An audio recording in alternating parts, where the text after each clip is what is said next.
Welcome to Vijay channel. என்ன friends எல்லாம் நல்லா இருக்கீங்களா? நிறைய ஃப்ரெண்ட்ஸ் வந்து கமெண்ட்டில் கேட்டிருந்தாங்க, சின்னதாக வந்து பானை செய்கிற மிஷின் வந்து எப்படி மேக் பண்ணுறது ப்ரோ சொல்லுங்க அப்படின்னு. இன்றைக்கி வந்து இந்த மிஷினை வந்து எப்படி மேக் பண்ணுறது தான் பார்க்க போகிறோம். இதில் வந்து நான் சின்னதாக வந்து விளக்கு செஞ்சேன். இதில் வந்து பானையும் ஈஸியாக செய்யலாம். ஆனால் வந்து பார்த்திங்கன்னா கொஞ்சம் கற்றுக்கணும். கொஞ்சம் நேரம் இதில் வந்து ஸ்பெண்ட் பண்ணி கற்றுக்கிட்டீங்க அப்படின்னா ஈஸியாக வந்து நீங்கள் மேக் பண்ணிடலாம்.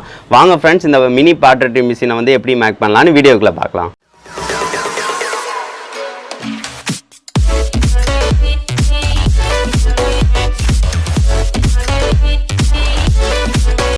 இது செய்கிறதுக்கு தேவையான பொருள் பார்த்திங்கன்னா 12 வோல்ட் வந்து ஒரு மோட்ரு வந்து ஒன்று வாங்கிக்கோங்க. அப்போனா தான் கரெக்டாக நல்லா ஸ்பீடாக சுற்றும். அதுக்கடுத்து வந்து பார்த்திங்கன்னா 9 வோல்ட் பேட்ரி ஒன்று, அதோட கனெக்டரை வந்து ஒன்று வாங்கிக்கோங்க. அதுக்கடுத்து இதை வந்து சுவிட்சை வந்து ஆன் ஆஃப் பண்ணுறதுக்கு ஒரு சின்ன சுவிட்ச் வந்து ஒன்று வாங்கிக்கோங்க. இது இருந்தால் போதும். அதுக்கடுத்து வந்து பார்த்திங்கன்னா நம்ம என்ன பண்ண போகிறோம்னு பார்த்திங்கன்னா, இதுக்கு வந்து பேஸ் வந்து கொஞ்சம் நல்லா ஸ்ட்ராங்காக இருக்கணும். அப்போனா தான் ஆடாமல் இருக்கும். அதனால் இந்த மாதிரி ஒரு கட்டால் என்ன ஏதாவது கல் இருந்துச்சுன்னா எடுத்துக்கோங்க. அதுக்கடுத்து இந்த மோட்டரை வந்து இதில் ஃபிட் பண்ண போகிறோம். அதுக்காக இது வந்து சும்மா நார்மலாக ஒரு பிளாஸ்டிக் நடுவில் இந்த மாதிரி ஃபிட் பண்ணிவிட்டு அதுக்கு கீழே வந்து ஒட்டிட்டா கரெக்டாக இருக்கும், ஆடாமல் இருக்கும்னு நான் பார்த்து இந்த மாதிரி செட் பண்ணுறேன். அதுக்கடுத்து இந்த மாதிரி ஒரு சிடி வந்து எடுத்துக்கோங்க. அந்த சிடியை வந்து மேலே செட் பண்ண போகிறோம். அதுக்கு வந்து இந்த மூடியை வச்சு நம்ம செட் பண்ண போகிறோம். அப்படி வச்சோம் அப்படின்னா தண்ணி வந்து கீழே வந்து மோட்டருக்கு வந்து அஃபெக்ட் ஆகாமல் இருக்கும். அதனால் இப்போ இது இருந்தாலே போதும், நம்ம சூப்பராக ரெடி பண்ணிடலாம். ஃபஸ்ட்டு வந்து மோட்டருக்கு வந்து இந்த மாதிரி கனெக்ட் பண்ணிக்கோங்க. கனெக்ட் பண்ணிவிட்டு ஃபஸ்ட்டு வந்து மூடியை வந்து நம்ம கனெக்ட் பண்ணிட போகிறோம். மூடியை வந்து கனெக்ட் பண்ணுறதுக்கு வந்து ஏதாவது இந்த மாதிரி கம்பி ஏதாவது ஊசி ஏதாவது வச்சு ஹோல் வந்து ஒன்று சின்னதாக வந்து போட்டுக்கோங்க. போட்டுட்டு நம்ம வந்து ஃபஸ்ட்டு வந்து மோட்டரை வந்து நம்ம ஃபிட் பண்ணிட போகிறோம். இந்த மாதிரி மோட்டரை வந்து ஃபிட் பண்ணியாச்சு. இந்த மோட்ரு வந்து இது வந்து ஆடாமல் இருக்கணும். ஸோ அதுக்காக வந்து க்ளூ வந்து அப்ளை பண்ணி உள்ளக்க வந்து அப்ளை பண்ணிடுறேன். க்ளூ இல்லைன்னா எம்சில் கூட நீங்கள் அப்ளை பண்ணிக்கலாம். ஃபெவிக்விக் கூட கரெக்டாக தான் இருக்கும். ஏன்னு பார்த்தீங்கன்னா இதுவும் சேர்ந்து சுற்றிடக்கூடாது, அதனால் கொஞ்சம் ஸ்ட்ராங்காக இருக்கணும். அதனால் கொஞ்சம் அந்த மாதிரி க்ளூ வந்து அப்ளை பண்ணிவிட்டேன். அதுக்கடுத்து வந்து அந்த பிளாஸ்டிக் இருக்குது பார்த்திங்களா, பிளாஸ்டிக் நடுவில் அந்த மாதிரி வச்சு அதை வந்து நம்ம வந்து அந்த இடத்துல வந்து ஃபிட் பண்ண போகிறோம். அப்படி ஃபிட் பண்ணுறதுக்கு முன்னாடி வந்து பார்த்திங்கன்னா மோட்ரு வந்து மேலேயும் ஆடும். அதனால் மேலேயும் வந்து நம்ம க்ளூ வச்சு அப்ளை பண்ணி ஒட்டிக்கலாம். மேலேயும் அந்த சைடு இப்போ வந்து பார்த்திங்கன்னா அந்த கேப் இருக்குது பார்த்திங்களா, அங்கே ஆடாமல் இருக்கிறதுக்காக அங்கேயும் லைட்டாக க்ளூ வச்சு ஒட்டிக்கலாம். நீங்கள் சப்போஸ் வந்து மரக்கட்டையிலே கொஞ்சம் ஓட்டை போட்டு கூட நீங்கள் மோட்டரை செட் பண்ணிட்டீங்கன்னா எதுவுமே இது தேவையில்லை. நான் இதுக்கு மேலே மோட்ரு வந்து செட் பண்ணுறேன்.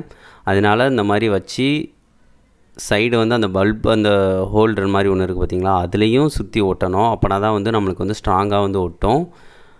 இப்போ வந்து நம்ம சுற்றி வந்து அந்த இது ஒட்டியாச்சு, பார்த்திங்கன்னா தெரியும். இப்போ வந்து மோட்ரு வந்து ஆடாது. அதுக்கடுத்து நம்ம அந்த சிடி இருக்குது பார்த்திங்களா, சிடியை வந்து வைக்க போகிறோம். நான் அந்த மாதிரி கவுத்தியே நான் ஒட்டிக்கிறேன். நீங்கள் வந்து இந்த சைடு கூட திருப்பி ஒட்டிக்கலாம், அது பிரச்சனை இல்லை. தண்ணி வந்து கீழே விழுகாமல் இருக்கும். அது போக நம்மளுக்கு கரெக்டாக ஒர்க் ஆகுறதுனால அதுக்கு மேலேயே நான் வந்து க்ளூவையே அப்ளை பண்ணி மேலே சிடியை வந்து ஒட்டிக்கிறேன். நீங்கள் வந்து எம்சியில் வச்சு கூட ஒட்டிக்கலாம், எதுனாலும் ஸ்ட்ராங்காக தான் இருக்கும், பிரச்சனையே இல்லை. இப்போ வந்து நான் வந்து சீடியை வந்து அந்த மாதிரி ஒட்டிக்கலாம். சென்ட்ரு பாயிண்ட் வந்து கரெக்டாக இருக்கிற மாதிரி வச்சு ஒட்டிக்கோங்க. இப்படி ஒட்டிட்டிங்க அப்படின்னா கரெக்டாக வந்து ஃபிட் ஆயிரும். அதுக்கடுத்து நான் அந்த மாதிரி சிங்கி வந்து எதுக்காக மேலே இங்கே வந்து வைக்கிறேன் அப்படின்னு பார்த்தீங்கன்னா, அந்த ஹோலை வந்து அடைச்ச மாதிரியும் இருக்கும். அது போக வந்து சிங்கில் வந்து கொஞ்சம் நெத்தலும் கொத்தலமாக இருக்குது பார்த்திங்களா, அது வந்து அதுக்கு கொஞ்சம் க்ரிப்பாக கிடைக்கும். அதனால் இப்போ மண்ணே வச்சாலும் மண்ணை வந்து நழுவிட்டு கீழே விழுகாது, கொஞ்சம் நல்லா கரெக்டாக க்ரிப் வந்து அங்கே கிடைக்கும் சென்டர் பாயிண்டில். அதுக்காக இப்போ வந்து நம்ம சுவிட்சை வந்து கனெக்ட் பண்ணிக்கலாம். ஒரு வயரை வந்து இந்த இதில் கனெக்ட் பண்ணிவிட்டு அந்த பேட்ரி கனெக்டாக இருக்குல்ல, அதில் வந்து ஒரு வயரை வந்து கனெக்ட் பண்ணிக்கோங்க. நார்மலாக சுவிட்ச் கனெக்ஷன் மாதிரி தான். இந்த மாதிரி கனெக்ட் பண்ணிவிட்டு அடுத்து இன்னொரு வயர் இருக்குது பார்த்திங்களா, அந்த வயரை வந்து நார்மலாக ஃபுல்லாக டைரெக்டாகவே கனெக்ட் பண்ணிக்கோங்க. சுவிட்சு வந்து நீங்கள் வச்சுக்கிட்டீங்க அப்படின்னா பிரச்சனை இருக்காது. ஏன்னு பார்த்தீங்கன்னா அப்பப்போ ஆன் ஆஃப் பண்ணிக்கலாம், உங்களுக்கு கரெக்டாக இருக்கும். அதனால் இப்போ சுவிட்சையும் அங்கே வந்து க்ளூ அப்ளை பண்ணி ஒட்டிடலாம். இப்போ ஒட்டியாச்சு. அதுக்கடுத்து பேட்ரி கனெக்டரை வந்து செட் பண்ணிவிட்டு அங்கேயும் வந்து நம்ம செட் பண்ணிக்கலாம். அது கீழேயே செட் பண்ணுங்கள், அப்படின்னா தான் தண்ணி படாமல் இருக்கும். அதுக்காக அங்கேயும் வந்து க்ளூவை அப்ளை பண்ணி நம்ம வந்து செட் பண்ணிடலாம். இப்போ செட் பண்ணியாச்சு. பாருங்கள், சூப்பராக நம்மளுக்கு வந்து பானை செய்கிறதுக்கு ஒரு மிஷின் வந்து தயாராகிடுச்சு சின்னதாக. இப்போ ஆன் பண்ணி பார்க்கலாம். இப்போ பாருங்கள் 12 வோல்ட் பேட்டரினால எவ்வளோ ஃபாஸ்ட்டாக சுற்றுதுன்னு பாருங்கள், நல்லா ஃபாஸ்ட்டாகவே இருக்கும். இப்போ மண்ணே வச்சாலும் கரெக்டாக இருக்கும். அதனால தான் சொன்னேன் 12 வோல்ட் பேட்ரி, இது 12 வோல்ட் மோட்ரு வந்து யூஸ் பண்ணுங்கள் அப்படின்னு. பார்த்திங்கன்னா தெரியும், நல்லா ஸ்பீட் இருக்குது. இதுக்கு வந்து நான் 12 வோல்ட் கனெக்ஷன் கூட கொடுத்துக்கலாம், 9 வோல்ட்டே போதும். அதனால் நான் 9 வோல்ட் பேட்ரி யூஸ் பண்ணுறேன். இப்போ நல்லாவே சுற்றுது. ஸோ அதுக்கடுத்து இந்த க்ளே வந்து பார்த்திங்கன்னா இது வந்து ஆற்று ஓரங்களில் வந்து இருக்கும். அந்த மண்ணை வந்து எடுத்துக்கோங்க. இது கடையில் தான் வாங்கணும்னு அவசியமே இல்லை. நீங்கள் வந்து இதை வந்து அங்கே போய் மணலை வந்து எடுத்துக்கோங்க. இதை வந்து நல்லா வந்து கொஞ்சம் தண்ணி கலந்து மிக்ஸ் பண்ணால் போதும். இதுவே பாருங்கள் எவ்வளோ நல்லா இருக்குன்னு பாருங்கள். களிமண் வந்து நீங்கள் வந்து நீங்களும் ரெடி பண்ணலாம். மண்ணை கொஞ்சம் சலித்து ரெடி பண்ணிங்க அப்படின்னா இன்னும் கொஞ்சம் கரெக்டாக இருக்கும். இப்போ வந்து நான் வந்து கொஞ்சம் அந்த அளவுக்கு நான் எடுத்துக்கிறேன். எடுத்து இதை வந்து தண்ணியை வந்து மிக்ஸ் பண்ண போகிறேன். லைட்டாக தண்ணி மிக்ஸ் பண்ணி கொஞ்சம் கொலன்னு வச்சுக்கோங்க. இப்போ வந்து நல்லா இந்த மாதிரி தண்ணியை வந்து மிக்ஸ் பண்ணிக்கிட்டேன். இந்த அளவுக்கு இந்த பதத்துக்கு நான் ஃபஸ்ட்டு கொண்டு வந்துக்கிறேன். இந்த அளவுக்கு பதத்தை இந்த மாதிரி நல்லா இது பண்ணிக்கோங்க. சப்போஸ் கல் இருந்துச்சு அப்படின்னா எடுத்துருங்க.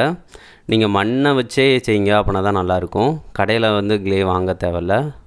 இப்போ வந்து இங்கே வந்து சென்ட்ரு பாயிண்ட்டுக்கு வந்து இந்த மாதிரி கொஞ்சம் அமுக்கி விட்டு வச்சுக்கோங்க. இப்போ வச்சிட்டிங்க அப்படின்னா அந்த க்ரிப் கரெக்டாக பிடிச்சிக்கிறோம். மோட்ரு சுற்றினாலும் விழுகாது. இப்போ நல்லாவே வந்துருச்சு. இப்போ நம்ம மோட்டரை போட்டு டெஸ்ட் பண்ண போகிறோம். இப்போ எந்த அளவுக்கு கரெக்டாக வருது அப்படின்னு.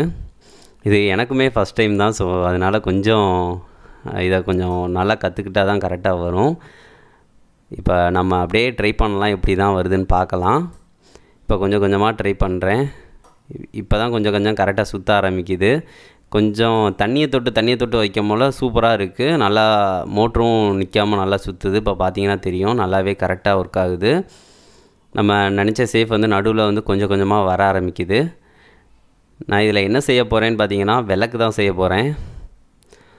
பானை செய்யணும்னா இன்னும் நல்லா கற்றுக்கணும். நான் விளக்கு செஞ்சிடலான்னு ஒரு முடிவில் தான் இதை பண்ண ஆரம்பித்தேன். பார்க்கலாம். இந்த மாதிரி நீங்கள் சிம்பிளாக இந்த மாதிரி தேய்ச்சி விட்டுக்கிட்டே இருந்தீங்கன்னா போதும், சுத்தம் போல் கரெக்டாகவே வர ஆரம்பிச்சிடும்.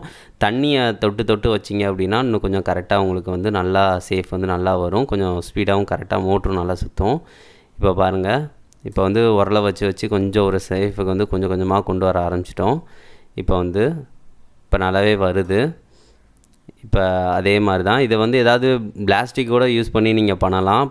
தொடுறது அந்த இது அப்போனா இன்னும் கொஞ்சம் நல்லா சேஃப் கிடைக்கும். இப்போ ஓரளவு நல்லா வந்திருக்கு. இப்போ நடுப்பகுதி வந்து நல்லா குழியாக வச்சுட்டோம். இப்போ இதை யூஸ் பண்ண வந்து நம்மளுக்கு கொஞ்சம் நம்மளுக்கு தெரிய ஆரம்பிக்குது. ஸோ அதனால் நீங்கள் இதை பண்ணி பார்த்து யூஸ் பண்ணுங்கள், கண்டிப்பாக இருக்கும். நல்லா இப்போ ஓரளவு பாருங்கள் நல்லாவே வந்துருச்சு. சென்ட்ரு பாயிண்ட் வந்து ஓரளவு வந்து அகல் விளக்குக்கு ஏற்ற மாதிரி வந்துருச்சு. அதுக்கடுத்து கொஞ்சம் கீழே அந்த சைடு அதெல்லாம் இப்போ கொஞ்சம் நல்லா இதுப்படுத்தணும். அதுக்காக இன்னொருக்கு ஆன் பண்ணி இந்த மாதிரி சைடை வந்து நல்லா இதுப்படுத்துகிறேன். சமமாக இருக்கணும்ல, அதனால் இதை வந்து நீங்கள் கண்டிப்பாக ட்ரை பண்ணுங்கள் ஃப்ரெண்ட்ஸ். ஏன்னா அதை பண்ண உங்களுக்கு கொஞ்சம் வருது. எனக்குமே நான் பண்ணிக்கிட்டே இருக்கும் போல் கொஞ்சம் எனக்கு ட்ரை பண்ண வந்துச்சு. இப்போ சூப்பராக வர ஆரம்பிச்சிருச்சு. கொஞ்சம் இந்த மாதிரி நீங்கள் கொஞ்சமாக இந்த மாதிரி ட்ரை பண்ணுங்கள். கரெக்டாக இப்போ வருது, ஓரளவு வந்துருச்சு. அப்போனா பாருங்களேன், குயவு தொழில் செய்கிறவங்களுக்கு எவ்வளவு கை வண்ணம் இருக்கும், அந்த கலை வந்து எவ்வளோ நல்லா தெரிஞ்சிருக்காங்க அப்படின்னு. நானாக ஒன் டைம் வந்து பானை வாங்க வந்து 90 சொன்னாங்க. நான் 90 பெரிய பானை தான், அதுவும் நான் அவ்வளோனா ரேட் கொடுத்து வாங்க மாட்டேன்னு சொன்னேன். இப்போ வந்து நான் நினைக்கிறேன் அந்த 90 கம்மின்னு. ஏன்னா அது அவ்வளவு அவங்க கைவண்ணம் இருக்குது. இது பண்ண போல தான் எனக்கே தெரிஞ்சு. பாருங்கள், இப்போ ஓரளவு நான் அகல் விளக்குக்கு ஏற்ற மாதிரி கொண்டு வந்துட்டேன். இது கொண்டு வரதுக்கே எனக்கு ரொம்ப நேரம் ஆயிடுச்சு. ஒரு 1/4 மணி நேரம் இது கூட போராடியிருக்கேன். இப்போ ஓரளவு வந்துருச்சு. இது ரெகுலராக நம்ம ப்ராக்டிஸ் பண்ணோம் அப்படின்னா நல்லாவே வந்துடும். இப்போ கீழே வந்து கொஞ்சம் நல்லா சமப்படுத்துறதுக்கு சைடு வந்து கொஞ்சம் சமப்படுத்திக்கிறேன். இப்போ ஓரளவு வந்துருச்சு. இப்போ வந்து அகல் விளக்குக்கு ஏற்ற மாதிரி முனை வந்து கொஞ்சம் செட் பண்ணணும். அதுக்காக இந்த மாதிரி வச்சு நான் செட் பண்ணிக்கிறேன். இப்போ ஓரளவு கரெக்டாக வந்துருச்சு. அவ்வளவுதான். இதுக்கடுத்து இதை வந்து நம்ம எப்படி எடுக்கணும்னு பார்த்தீங்கன்னா, வெட்டி தான் எடுக்கணும். அதுக்காக இந்த கத்தியை வச்சு லைட்டாக அந்த மாதிரி மெதுவாக வச்சு வெட்டி எடுத்துக்கிறேன். வெட்டி எடுத்து இதை வந்து காய வைக்கணும். ஏதாவது ஒரு இதில் வச்சு காய வச்சுருங்க. ஃபஸ்ட்டு கொஞ்சம் காயணும். கண்டிப்பாக நீங்கள் வீடுகளுக்கு ஒருக்க வந்து பானை வந்து கண்டிப்பாக வாங்குங்க. ஏன்னா பானை வாங்கினா அவங்க குயவு தொழில் செய்கிறவங்களுக்கு கொஞ்சம் நல்ல இது. அதனால் கண்டிப்பாக வீட்டுக்கு ஒரு பானைனாலும் வாங்க. ஏன்னா இப்போ எல்லாமே பிளாஸ்டிக் ஆயிடுச்சு. ஸோ அதனால் அவங்களுக்கும் பார்த்திங்கன்னா தொழில் வந்து ரொம்ப பாதிக்கப்படும். ஸோ அதனால் வீட்டுக்கு ஒரு பானைனாலும் கண்டிப்பாக வாங்குங்க. அதுதான் அவங்களுக்கு நம்ம செலுத்துகிற ஒரு மிகப்பெரிய உதவியாக இருக்கும். நான் இதை செய்யும் போல எனக்கு தெரியுது அவ்வளோ கஷ்டமாக இருக்குது. எவ்வளவு அவங்க இது பண்ணுவாங்கன்னு எனக்கு இப்போ ஃபீல் ஆகுது. கண்டிப்பாக நீங்களும் வாங்குங்க. அவங்களுக்கு வந்து ஒரு உதவியாக இருக்கும். ஸோ அதனால் கண்டிப்பாக வாங்குங்க. அதுக்கடுத்து இதை வந்து நான் ஒரு நாள் ஃபுல்லாக நைட்டு செஞ்சேன். இதனால் காலையில் நல்லா காஞ்சிருச்சு. அவ்வளவுதான். இதை வந்து நம்ம அப்படியே யூஸ் பண்ண முடியாது. இதை வந்து கொஞ்சம் அந்த தீ எரியுது பார்த்திங்களா, தீ எரியும் போல் அந்த கங்கில் வந்து இதை போட்டு கொஞ்சம் சுடணும்னு சொல்லுவாங்க. சுட்டால் தான் அது வந்து நல்லா இறுகிரும். அடுத்து தண்ணியே ஊற்றினாலும் அது வந்து பியாமல் இருக்கும். அதுக்காக சுட வச்சுட்டு இதை யூஸ் பண்ண ஆரம்பிங்க. கரெக்டாகவே இருக்கும். இது கரெக்டாகவே ஒர்க் ஆகுது. சூப்பராகவே இருக்குது. என்ன ஃப்ரெண்ட்ஸ், வீடியோ பிடிச்சிருந்துச்சுன்னா மறக்காமல் லைக் பண்ணுங்கள், ஷேர் பண்ணுங்கள். மறக்காமல் நம்ம சேனலை சப்ஸ்கிரைப் பண்ணுங்கள். நெக்ஸ்ட் வந்து ஒரு நல்ல வீடியோவோட மீட் பண்ணலாம். தேங்க்யூ.